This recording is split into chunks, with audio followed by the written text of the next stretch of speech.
I mostly read public domain books here on Glenn Reads Books to You, and they were written a long time ago, so they're usually racist, or sexist, or bigoted, but in there somewhere is a story, and that's why those stories are famous.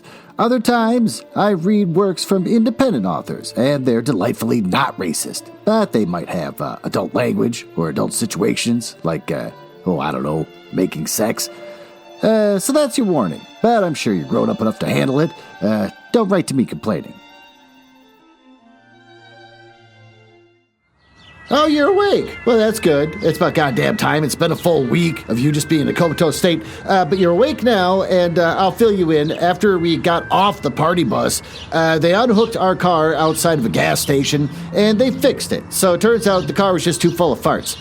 But, that one woman, she was so scared about consumption. Once she learned about it, she couldn't stop thinking about it. Welcome to the Glenn Reads Gothic Books to You While Driving in His Car podcast. It's a fun little bit. I pretend to go on a road trip with you while reading books out loud and not just recording in my basement. You want to get going? Here we go. Yeah, there we go. This is where we read the hottest public domain books and short stories. We'll continue to read Jane Eyre, an autobiography by Charlotte Brontë. Want to learn about the author? Wikipedia. Charlotte Brontë, born April 21st, 1816, died March 31st, 1855 at the age of 38, was an English novelist and poet, and was the elder sister of Emily, Anne, and Branwell Brontë. You want to hear some fun facts I stole from AnneBronte.org? Of course you do. I'm going to pick up where I left off on the seventh one. Charlotte's experience, she fell in love with her married teacher. Charlotte's experience at Roe Head hadn't completely deterred her from becoming a teacher. After all, what else was there she could do? Age 21, Charlotte, with Emily alongside her, left Yorkshire and traveled to Brussels with the intention of learning languages that would help them set up their own school upon their return. She made good progress at Penasot Hager School. I'm not saying that right, don't care, but rapidly fell in love with the stern master Constantine Hager, who, Constantine, I guess that's right, I don't know, I hate everything about this. He would be an inspiration for Rochester, but he had the same problem in that he was married. After returning to England, Charlotte wrote him a series of passionate letters. One such reads, I know that you'll lose patience with me when you read this letter, but you will say that I am overexcited and that I have black thoughts, etc. So be it, monsieur. I do not seek to justify myself. I submit to all kinds of reproaches. All I know is that I will not resign myself to the total loss of my master's friendship. I would rather undergo the greatest bodily pains than have my heart constantly lacerated by searing regrets. He never replied, because, wow, she's freaking intense, and in fact cut up the letters, but his wife for some reason pieced them together again, which is how they are now at the British Library. Oh my God. Well, I think there's more to the story than just her throwing herself at him and that he just didn't respond. I think something else is going on, that he led her to get to that point, and then his wife got suspicious and literally pieced back together the letters. Mother of pearl. I'm going to waste a little time for the grandfather clock that we have in the trunk of the car. It goes off to let me know when to shut up and start reading the rest of the story. One time, my kindergarten teacher, Mrs. Thorvaldson, she was very attractive. She once took me into the back closet. Oh, well, too bad. Looks like we got to get going. I'll tell that story some other time. Why don't we get into this book?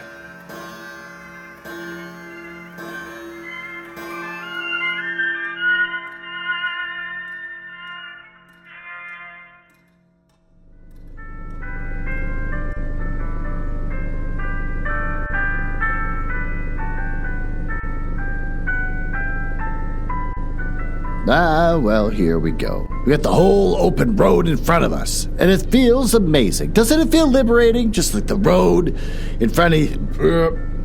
I don't understand why people try to romanticize going on road trips. Helen having a whole open road in front of you just kind of looks like a big void. It's just not exciting or fun, and you're just kind of driving, and nothing really changes very much because most of it's farmland here in America that you just drive in kind of a big, open, grassy, weedy void for long periods of time. And then you get near a city, you get real excited. Oh, God, it's a city. And then it's gone, and now you're back out in the void again. I don't know why people romanticize this, but they do, and we're doing it. And we're going to find a way to learn to love it, because I think we're in North Carolina. I don't know. I think we're in North Carolina. Anyways, Chapter 7. My first quarter at Lowood seemed an age. And not the golden age either. I compromised and irksome struggle with difficulties in habituating myself to the new rules and unwanted tasks. The fear of failure in these points harassed me, worse than the physical hardships of my lot, though these were no trifles. During January, February, and part of March, the deep snows, and after their melting, the almost impassable roads prevented our stirring beyond the garden walls, except to go to church. But within these limits, we had to pass an hour every day in the open air. Oh, our clothing was insufficient to protect us from the severe cold. That sounds terrible. We had no boots. What? No, the snow got into our shoes and melted there. Our ungloved hands became numbed and covered with chili bonds. Yeah. What's a chili bond? We're going to look it up. Try again. I'm going to get this.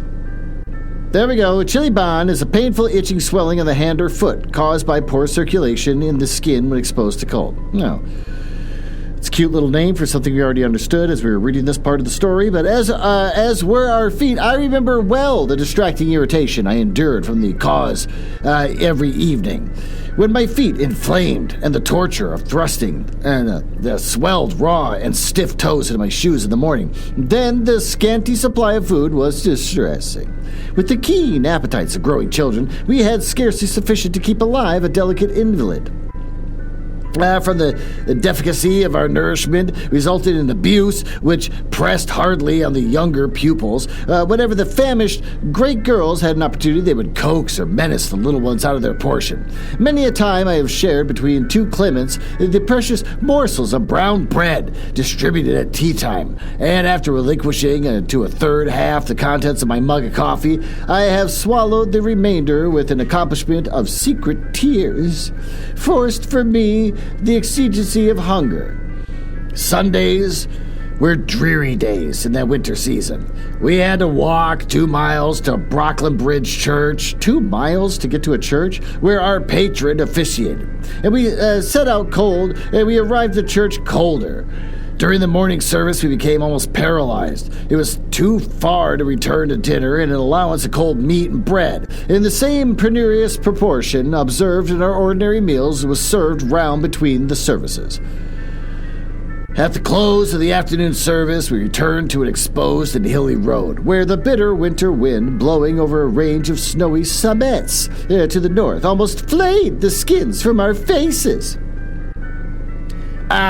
I can remember Miss Temple walking lightly and rapidly along our drooping line, her plaid cloak, her frosty, wind-fluttered, gathered close about her, and encouraged us by preemptive example to keep our spirits and to march forward. As she said, like stalwart soldiers, the other teachers, poor things, were generally themselves too much dejected to attempt the task of cheering others. How long? For the light and the heat of a blazing fire when we got back! Exclamation point. But to the little ones, at least, this was denied. Each hearth in the schoolroom was immediately surrounded by a double row of great girls, and behind them the younger girls crouched in groups, wrapping their scarved arms in their pinafores.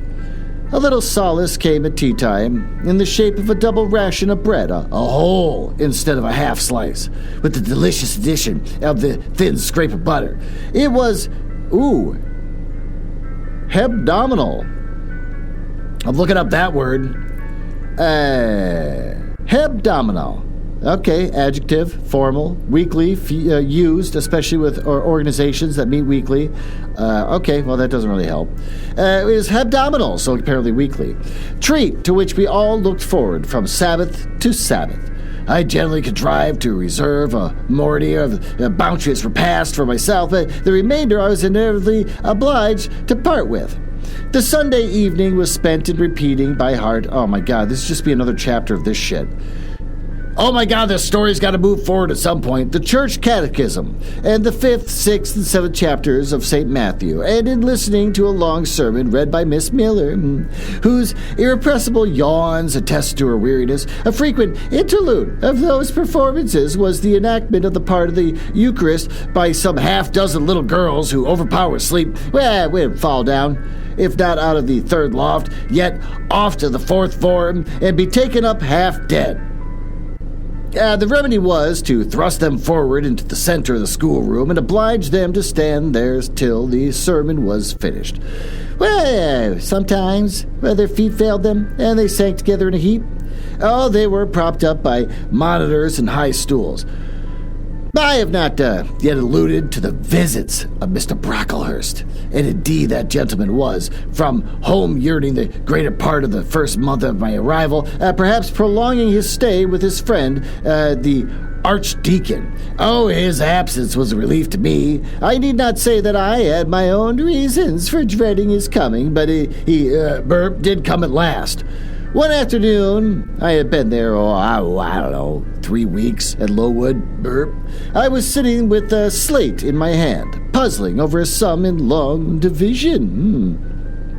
My eyes, raised in abstraction to the window, caught sight of a figure just passing. Oh, I recognized him almost instantly as that gaunt outline, and when 2 minutes later, all the school, teachers included, rose en masse. It was not necessary for me to look up in order to ascertain whose entrance was thus greeted. Oh, a long stride measured the schoolroom, and presently beside Miss Temple, who herself had risen, stood the same black column which had frowned on me so ominously from the hearthrug of Gateshead. I now glanced sideways at this piece of architecture. Yes, I was right. It was Mr. Brocklehurst, buttoned up in a surtout, looking longer, narrower, and more rigid than ever. I had my own reasons for being dismayed at this apparition. Too well, I remembered the perfidious. God damn it! I know what this word is, and I can't say it all of a sudden. Perficious. Deceitful and untrustworthy. Fuck it. Hints given by Mrs. Reed about my disposition, etc.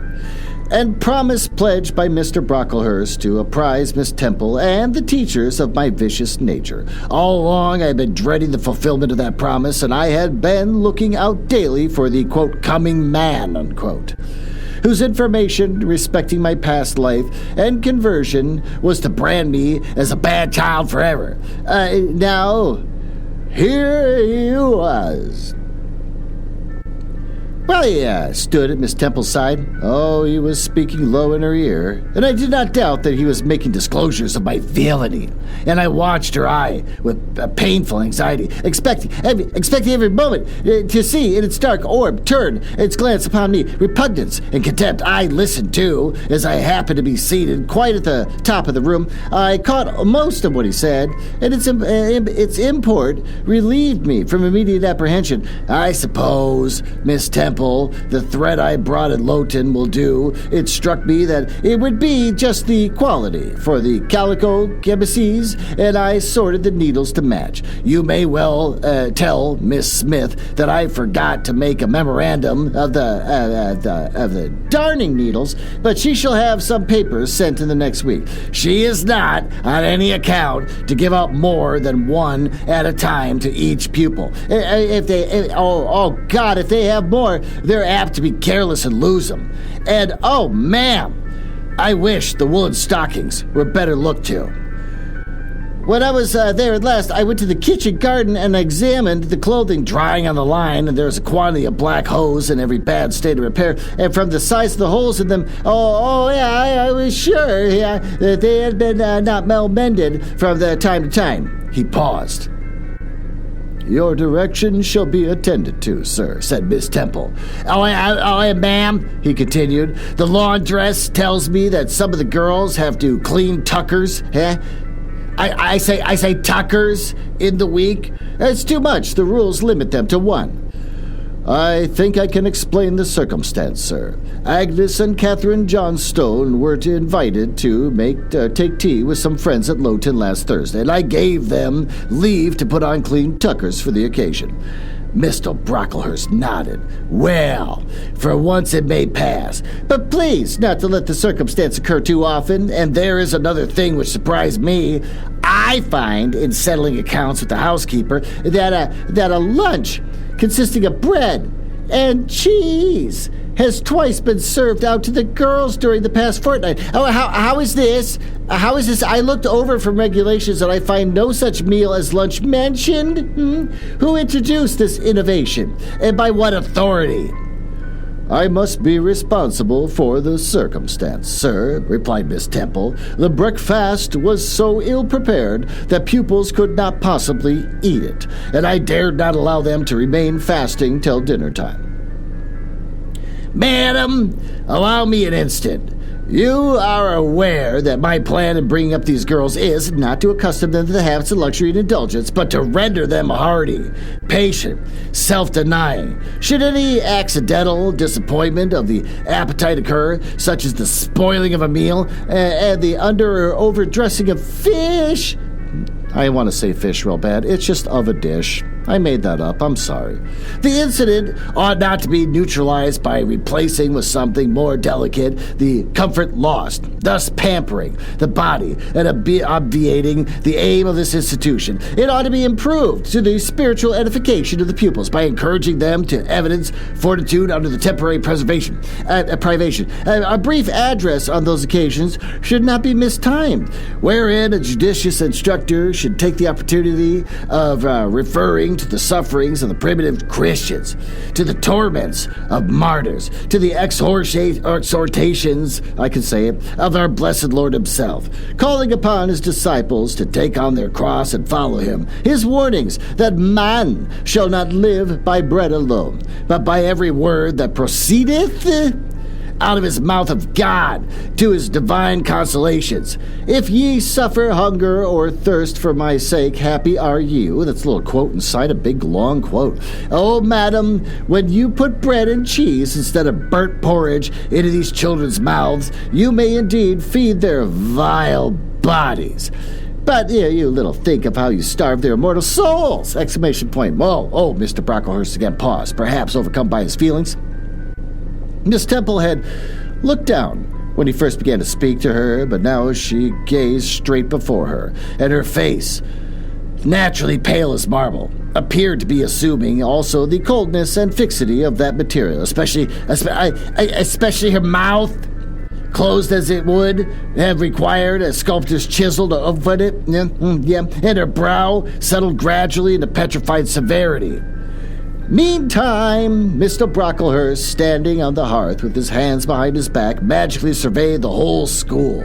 Suddenly, his eye gave a blink, as if it had met something that either dazzled or shocked his pupil. Turning, he said in a more rapid accents than he had hitherto used, Miss Temple, what, what is that girl with the curled hair? Red hair, ma'am, curled all over. And extending his cane, he pointed to the awful object, his hand shaking as he did so. Well, that seems like a good time for us to take a little break, because I see that we've got some kind of fast food thing up here. I can't really make out what the sign is because we're too far away, but why don't we just get on up there and let's take a little food break, huh? Let's just pull up and just take a little food break. You know what? Let's go through the drive-thru. I don't want to stop. Let's go through the drive-thru, and I'm sure it's going to go smoothly, and then we'll just, I don't know, whatever from there. We'll just pull up here. Yep, there we go, to the little speaker thing, and we're going to order food. Hello?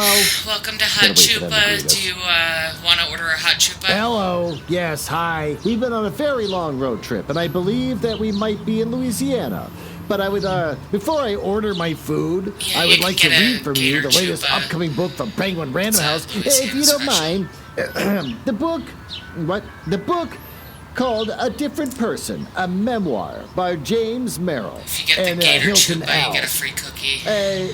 The son of extreme privilege who became a great American poet, winner of every major poetry prize, from the Pulitzer to the Balligan, looks back on his coming of age as a gay man before Stonewall in a charming, searching memoir that was nominated for the National Book Critics Circle Award, featuring a new introduction by Hilton Als. If you order through the app, you can James get... Merrill, the son of Charles Merrill, a founder of the Merrill Lynch, sailed for Europe in 1950, in part for the immersion in high culture and the arts, in part to escape his divorced parents and their prying eyes, as well as the stifling sound of their Southampton, New York City society. Jimmy flings himself into the European adventure, setting up a house with a lover in Rome, meeting Alice B. Tokas, and navigating his crucial, sometimes comic sessions with the expat psychoanalyst Dr. Dieter, in a wonderfully measured presence who helped the young man on the couch strive toward the shaping the different person that he hoped to become.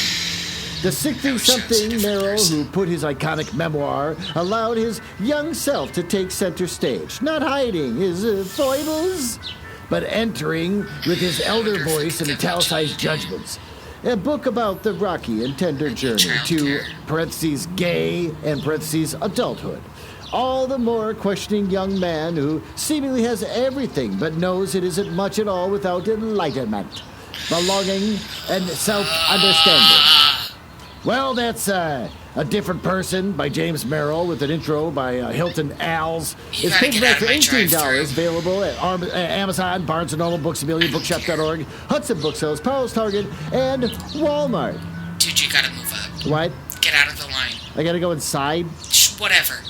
Well, I guess I didn't order. All right, fine, we'll go inside. Well, we're inside the restaurant now, and I can't wait to have their delicious chalupas. What do you think you want? Do you want like 2 chalupas with a cheese chalupa on top? Do you want anything with like a kind of sauce? Look over there. It's an old man drinking coffee by himself. It is 7 a.m. Old men love going to fast food restaurants to sit around with their friends and drink coffee and talk about like the news. Usually they're Republican. Why don't we go over there and go see if we can find out what he's talking about? Hey, old man. What you doing here? Did your gang just leave? Yeah, you probably came here at 5 a.m, I imagine. Yeah, I bet you did. No? Okay. What you sitting here ruminating about? Yeah. Culture war. Yep. Yeah. Fox News. Okay. Yeah. Okay, well, it's hard to like you. Hey, do you want me to read to you this book that I've been reading to this person I've been driving around the country? Huh? Would that be kind of fun for you? Kind of get your mind off of all this made-up shit you're so concerned about? Yeah? Maybe? Okay. All right, well, let's get into it. You'll just figure it out as I read it. It is Julia Servin, replied Miss Temple very quietly. Julia Servin, ma'am. And why has she or any other curled hair? Why, in defiance of every precept and principle of this house, does she confirm to the world so openly, here in an evangelical, charitable establishment, as to wear her hair in one mass of curls? Julia's curls are natural, replied Miss Temple, still more quietly. Natural? Yes, but we are not to conform to nature. I wish these girls to be children of grace. And why that abundance, I have again and again intimated that I desire that hair be arranged closely, modestly, plainly. Miss Temple, that girl's hair must be cut off entirely. Oh, like what? Like bald? I will send a barber tomorrow, and I will see others who will have far too much of the exseverance.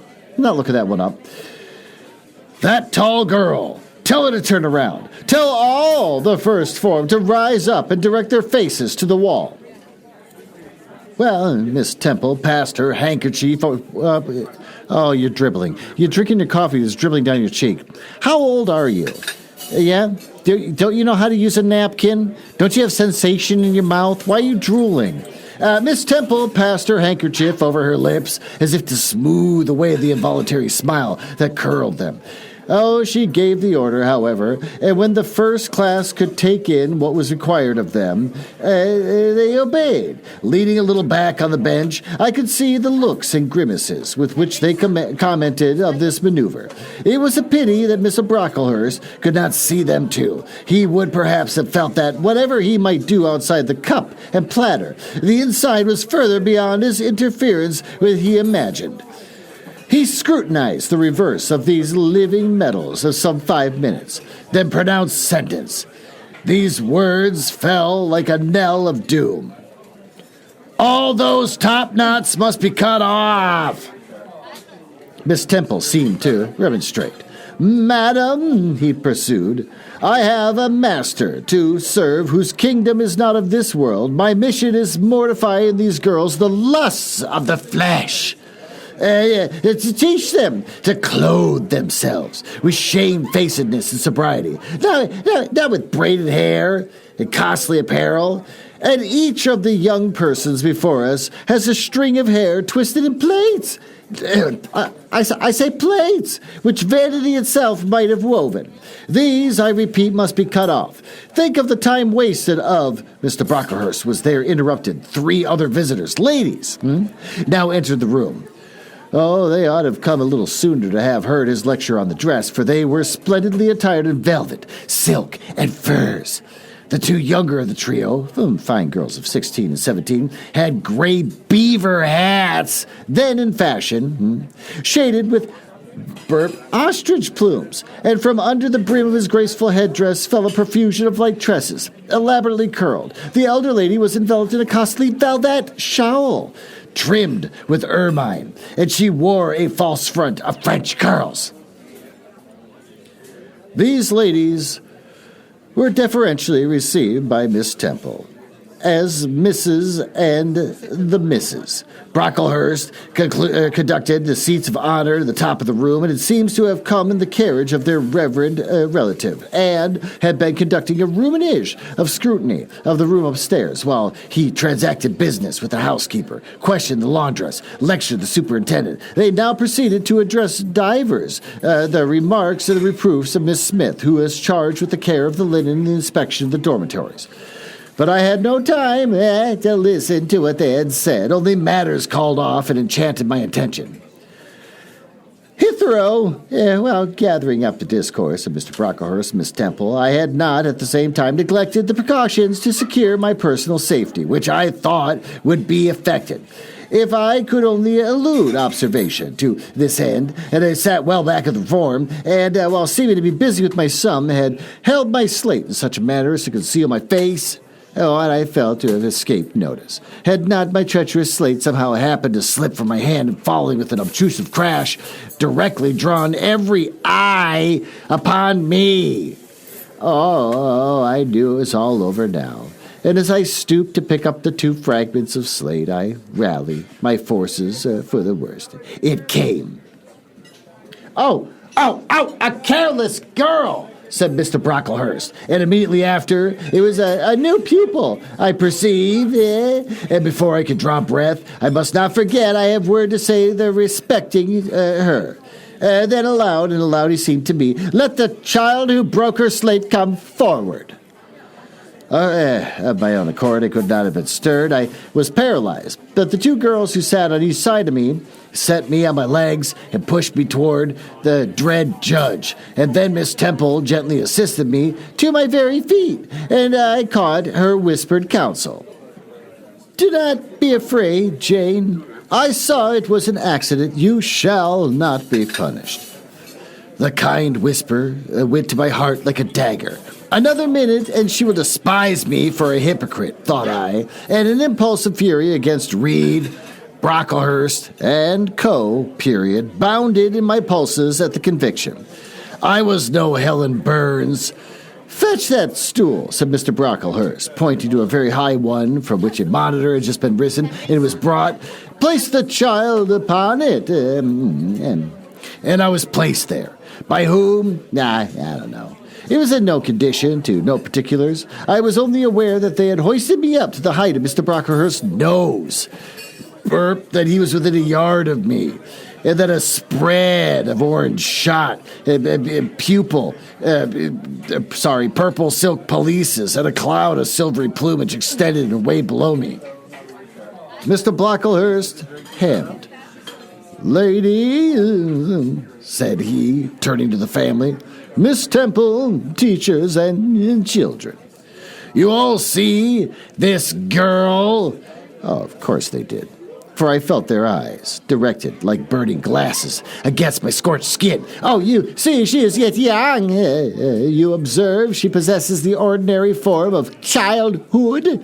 God has graciously given her the shape that he has given to all of us. No signal of deformity points her out as a marked character. Who would think that the evil one has already found a servant and an agent in her? Yet such, I grieve to say, is the case." A pause, in which I began to study the palsy of the nerves, and to feel that the Rubicon had passed, and that this trial no longer be shirked, must be firmly sustained. My dear children," pursued the black marble clergyman with pathos, "this is a melancholy occasion, for it becomes my duty to warn you that this girl, who might be one of God's own lambs, is still a little castaway, not a member of the true flock, but evidently an interloper and an alien. Now you must be on your guard against her. You must shun her example. If necessary, avoid her company. Exclude her from your sports, and shut her out of your converse. Teachers, teachers, you must watch her. Keep your eyes on her movements.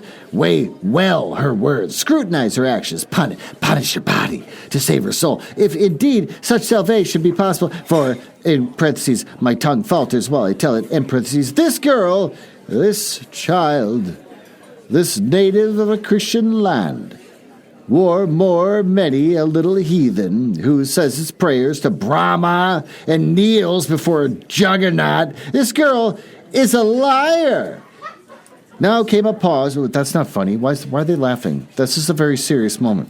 Now came a pause of 10 minutes, during which I, by this time in perfect possession of my wits, observed all the female Brocklehursts produce their pocket handkerchiefs and apply them to their optics, while the elderly lady swayed herself to and fro, and the two younger ones whispered, "Oh, how shocking." Mr. Brocklehurst resumed. "This I learned from her benefactress, from the pious and charitable lady who adopted her in an orphan state, reared her as her own daughter, and and whose kindness, whose generosity the unhappy girl repaid with an ingratitude so bad, so dreadful, that at last her excellent patroness was obliged to separate her from her own young ones. Fearful lest her vicious example should contaminate their purity, she has sent her here to be healed, even as the Jews of old sent their disease to the troubled pool of Bethesda. And teachers, superintendent, I beg of you not to allow the waters to stagnate round her." With this sublime conclusion, Mr. Brocklehurst adjusted the top button of his smirt out. It's a smirt. What's a smirt out? All right, I'm looking up a lot of stuff on this episode. I don't know if I really appreciate this. A smirt out, a man's greatcoat of a similar style to a frock coat. Don't even know what a frock coat is. None of this helps me. Muttered something to his family, who rose, bowed to Miss Temple, and then all the great people sailed in the state of the room. Turning at the door, my judge said, "Let her stand half an hour longer on that stool, and let no one speak to her during the remainder of the day." There was I, then mounted aloft. I, who had said that I could not bear the shame of standing upon my natural feet in the middle of the room, was now exposed to general view on a pedestal of infamy. Well, what my sensations were, no language can describe. But just as they all rose, stifling my breath and constricting my throat, a girl came up and passed me. In passing, she lifted her eyes. What a strange light inspired them! Exclamation point. What an extraordinary sensation that ray sent through me. Oh, how the new feeling bore me up. It was as if my martyr, my hero, had passed, a slave or a victim, and imparted strength in the transit. Well, I had mastered the rising hysteria. I lifted up my head and took a firm stand at the stool. Helen Burns asked some slight question about her work of Miss Smith. Was chidden, I'm not looking it up, for the triviality of the inquiry. Returned to her place and smiled at me as she went again by. What a smile, I remember it now. And I know that it was the effluence of the fine intellect, of true courage. It lit up her marked lineaments, her thin face, her sunken gray eye, like a reflection from the aspect of an angel. Yet at that moment, Helen Burns bore on her arm the quote-unquote untidy badge. Scarcely an hour ago, I had heard her condemned by Miss Scratchard to a dinner of bread and water on the morrow, because she had blotted an exercise in copying it out. Such is the imperfect nature of man! Exclamation point. Such spots there are on the disk of the cleanest planet. And the eyes, like Miss Scratchard's, can only see those minute defects and are blind to the brightness of the orb. Well, that's the next chapter. I hope you enjoy that, old man. You're sleeping. Oh my God, you're sleeping. You can sleep sitting up? Can old people just sleep sitting up? You're sleeping sitting up. Is that something that old people do? Oh my God, I even know that you weren't paying attention because you're just sitting there with your head upright, holding your cup of coffee in your hand on the table. Well, all right. Why don't we go back out to the car and review what the hell we just read?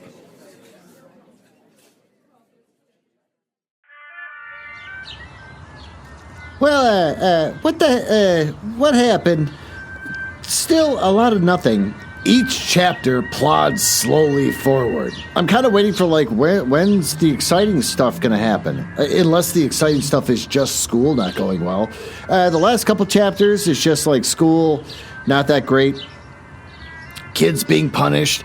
This time, now our protagonist, our hero, is finally getting punished. Gonna stand on a stool. And then Helen, Helen loves it. Helen loves being punished, and Helen loves watching other kids getting punished, because now Helen doesn't feel like that they're such a outsider, because now there's other outsiders. I'm sure Helen just lives for this shit. And the extremities? That's not used right. The extremes that Mr. Brocklehurst goes to. Someone has a bun. As if God himself is sitting in heaven and that woman is a whore because she has a bun in her head. That doesn't mean anything. You could make a ponytail. You just want to get the hair out of your way, because society demands back then that you have long hair, so you got it, so you get it out of your way. And also the guy's like, no, you should have that hair wild in your face, flowing in the wind, which seems more seductive than just a bun on your head. But anyways, so he's declaring everyone prostitutes, and then sees this one kid manages to drop a slate. And then it says, oh, God, the devil's in that child, because she had the nerve to have sloppy fingers and drop a slate. This guy has never dropped anything in his entire life. I get it. I get what the author's doing. He's extreme and ridiculous, but at the same time, let's move on. Okay, so fine. Helen is happy. Helen's got a sidekick now. I hope this pays off in the future. Looks like you went to sleep again. Oh, you're in another coma. Great. Well, I'll see you next week.